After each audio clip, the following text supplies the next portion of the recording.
مہکار مہک بھاری ہوتے سر کے ساتھ نیم خنودگی میں اس نے مندی مندی آنکھیں کھولی تو خود پر کلثوم کو جھکے پایا۔ اس کی ماں اس پر جھکی پوری طرح رو رہی تھی۔ کلثوم نے نرمی سے اس کا چہرہ تھپ تھپایا۔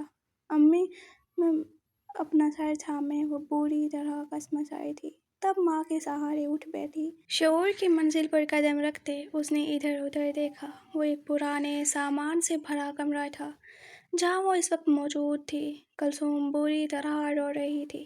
مہکار کو یاد آیا اسے اسی کے گھر سے اغوا کیا گیا تھا۔ یہ سب کیا ہوا تھا؟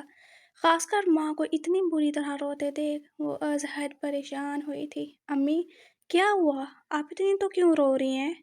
ہم کہاں ہیں؟ ہمیں کون یہاں لایا؟ بتائیں آخر ہوا کیا ہے؟ بجائے خود پریشان ہونے کے اس نے اپنی ماں کو مضبوطی سے تھام لیا۔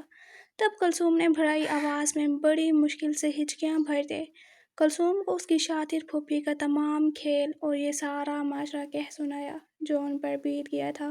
امی یہ سب کیسے؟ ہمارا ہارون ایسا کچھ نہیں کر سکتا۔ وہ خود یہ سب سن کر سناٹوں کی زند میں آئی تھی۔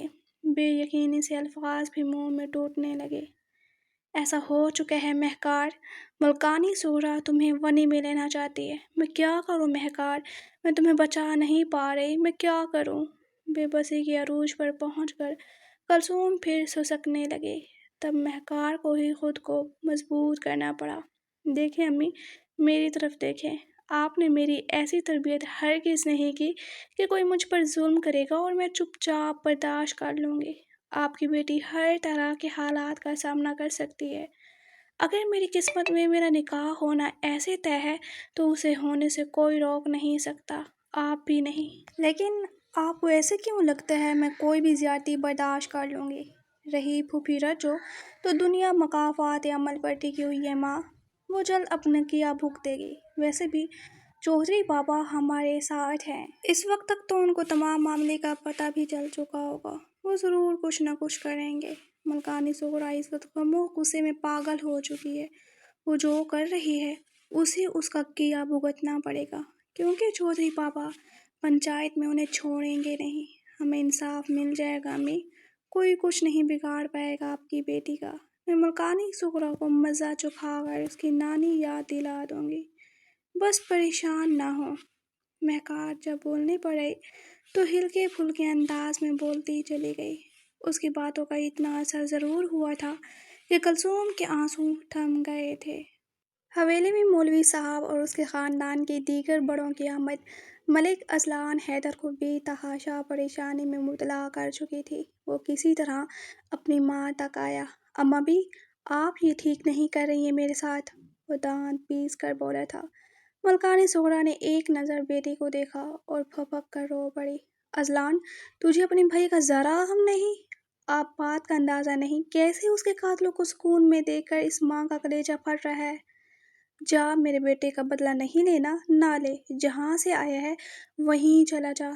میں پھر چاہے جیوں یا مروں تجھے کوئی سروکار نہیں ہونا چاہیے، وہ چیخ پڑی تو اذلان نے اپنے لب بری طرح بھینچ لیے۔ ٹھیک ہے جو کرنا ہے کیجیے، اب نہیں بولوں گا کچھ بھی آپ کو، اس نے سنجیدگی سے کہا۔ تو سغرا کے لبوں پر ایک فاتحانہ سی مسکان آ کر ٹھہر گئی۔ تب وہ اپنی بیٹی ستارہ اور چند ملازماؤں کے ہمراہ اسٹور روم میں گئی جہاں اس وقت کلثوم اور مہکار قید تھیں۔ وہ بڑی برودر سے اسٹور روم میں داخل ہوئی تو مہکار نے چونک کر سر اوپر اٹھایا۔ اسے دیکھ کر کلثوم کا حلق پھر سے خشک ہو گیا، مگر مہکار بے تاثر چہرہ لیے پرسکون تھی، بلکہ ماں کے ہاتھ مضبوطی سے اپنے نرم ہاتھوں میں تھام لیے۔ ابھی کچھ دیر میں مولوی صاحب نکاح کے لیے آنے والے ہیں یہاں، حق مہر تم لوگوں کے اوقات کے مطابق ہی لکھواؤں گی میں۔ تو بتا دے قاتل کی ماں اپنی بیٹی ونی میں دے گی یا ابھی تیری بیٹی کا تیرے سامنے گلا گھونٹ کر اپنے بیٹے کے قتل کا بدلہ لوں؟ ملکانی سغرا غصے سے پاگل جاہلوں کی طرح ان کے سر پر کھڑی ہو کر چلائی تھی۔ مخاطب کلثوم کی ناتمازج تھی۔ ہمیں آپ کا ہر حکم منظور ہے ملکانی جی، آپ جو کہیں گی ہم وہی کریں گے۔ کلثوم کی بجائے کسی مصلحت کے تحت مہکار نے سر جھکائے بڑے دھیمے انداز میں کہا تو ملکانی سغرا مسکرائی، جیسے کوئی قلعہ فتح کر کے کسی جابر حاکم کے لبوں پر مسکراہٹ در آتی ہے۔ شاباش، اپنی ماں سے زیادہ سمجھدار ہے تو آگے بھی ایسے ہی ہمارا ہر حکم بجا لاتی رہی، چاہے وہ آگ پر چلنا ہو یا برف سے چلنا، تو تیری زندگی بڑی آسان ہو جائے گی۔ وہ خود کو خدا سمجھتے حقارہ سے ہنس کر بولی تو کلثوم پھر سسک پڑی۔ مہکار نے اسے خود سے لگایا۔ کچھ ہی دیر میں کافی سارے گواہان کی موجودگی میں مہکار سے نکاح کے لیے پوچھا گیا تھا۔ مہکار واصف علی ولد واصف علی، آپ کا نکاح ملک اذلان ولد حیدر علی سے باوجھ سکہ رائج الوقت 10,000 کے کیا جاتا ہے، کیا آپ کو یہ نکاح قبول ہے؟ مہکار کو تو کچھ سنائی ہی نہیں دے رہا تھا، بس ماں کے مسلسل بہتے آنسو کو نرمی سے پونچھتے اس نے آہستگی سے 3 مرتبہ یہ نکاح قبول کیا تھا، اور پھر جہاں جہاں مولوی صاحب نے کہا چپ چاپ سائن کر دیے۔ کبھی سوچا نہیں تھا اس کی شادی ایسے ہوگی، قید میں رہ کر کیڑے مکوڑوں کی طرح کا سلوک برداشت کرتے ہوئے، لیکن اس نے یہ سب اپنی ماں کی خاطر بڑے حوصلے سے برداشت کیا تھا۔ پہلے ہی انہیں ہارون کا غم کھائے جا رہا تھا، اب مہکار بھی اس حادثے کی ضد میں آ گئی تھی۔ باہر اذلان نکاح ہونے کے بعد گمسم سا بیٹھے کا بیٹھا رہ گیا۔ اس کے خاندان میں مرد زبان کے پکے ہوتے تھے، جان دے دیتے تھے، مگر اپنی زبان سے پیچھے نہ ہٹتے۔ اپنی کمٹمنٹ پر کسی قسم کا سمجھوتا منظور نہ تھا، اور وہ یہ زبان کسی کو دے چکا تھا، اور اب اسے کسی پل کسی لحظہ سکون نہیں مل رہا تھا۔ نکاح کے بعد وہ چپکے سے کسی خاص مقصد کو سر انجام دینے حویلی سے باہر نکل آیا تھا۔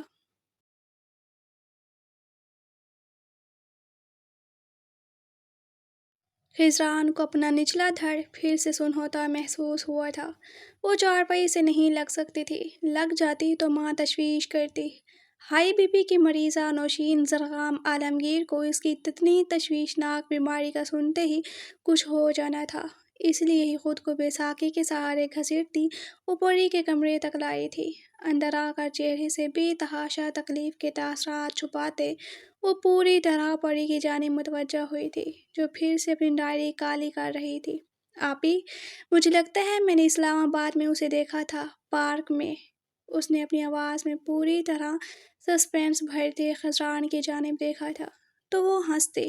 اس کالے آنکھوں والے جن کو؟ رانی آپی، خبردار، میں اپنے آئیڈیل کے خلاف ایک لفظ بھی نہیں سنوں گی۔ وہ حسب معمول بھڑک گئے تو خضران ہنستے۔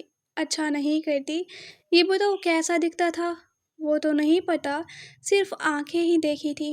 ماسک پہنا ہوا تھا، اس نے لاپرواہی سے کہا۔ اور تمہیں کیسے پتا کہ وہ وہی نمونہ تھا جس کی تلاش ہے میری بہن کو؟ خضران نے گویا اسے ہوش دلانے کی کوشش کی کہ تصوراتی دنیا سے باہر نکل آؤ۔ بس مجھے پتہ ہے نا، اس نے مسخرے پن سے کہتے اپنا منہ تکیے میں دے لیا تو خضران ہنستے۔ اتا پتا تو پوچھنا تھا تاکہ ہم کوئی رشتے وشتے کی بات ہی آگے بڑھاتے، خضران نے اسے چھیڑتے اس کی دکھتی رگ دبائے۔ آپی، آپ مجھے تنگ کر رہی ہیں نا؟ وہ مشکوک ہوئی۔ نہیں بھائی، سیریس ہوں۔ خضران نے اپنا لب دانتوں تلے دبایا۔ جی نہیں، آپ کو پتہ ہے پہلے آپ کی شادی ہوگی، آپ کی شادی کے لیے میں نے کیا کیا پلان بنا رکھے ہیں آپ کو بھی اندازہ نہیں۔ وہ ڈائری بند کرتے پوری طرح خضران کی جانب گھوم گئی تو خضران کے گلے میں گٹھلی سی ابھر کر معدوم ہوئی۔ بامشکل اپنے کرپناک تاثرات پر قابو پایا۔ پتہ نہیں اس کے پاس کتنا وقت تھا، اور اس کی بہن کی آنکھوں میں کون کون سے خواب سجے تھے۔ اسے آن کی آن بے تحاشا دکھ نے آن گھیرا۔ اچھا سب کچھ چھوڑیں، مجھے یہ بتائیں جیکب کا کیا بنا؟ میں نے کتنی منتیں کی تھی آپ کی اور بابا کی کہ مجھے بھی ساتھ لے چلیں، لیکن آپ لوگوں نے میری ایک نہ سنی۔ اب بتائیں کیا کہا ڈاکٹر نے؟ آپ کی ٹانگیں کیوں سن پڑ جاتی ہیں؟ سر میں درد کیوں رہتا ہے؟ آپ مکمل صحت یاب کب تک ہوں گی؟ خضران کا حلق خشک ہو گیا۔ جس کا ڈر تھا وہی ہوا۔ وہ اس فکر سے بچ رہی تھی، اس بات سے کہ ماں یا پیمان اس سے اس متعلق پوچھے ہی نہیں۔ کتنی مشکل ہو جائے گی نا ان کو بہلانا، ان سے جھوٹ بولنا، لیکن اسے یہ کرنا تھا، چاہے درد راہ ڈھونڈ کر دل میں گھسے یا روح میں، اسے یہ کیٹو سر کرنا ہی تھا۔ کیا پوچھتی ہو یار؟ ان آج کل کے ڈاکٹرز کا تو کام ہی یہی ہے، لوگوں کی چمڑی ادھیڑنا۔ اتنے سارے ٹیسٹ کا پلندہ لیا اور نکلا کیا؟ پٹھوں، ہڈیوں کی کمزوری اور کیلشیم کی کمی۔ اسی کی میڈیسن دے دی، لوں گی تو چل ٹھیک ہو جاؤں گی، خضران نے کہتے اپنا لہجہ حتی المکان کافی ہموار رکھا تھا۔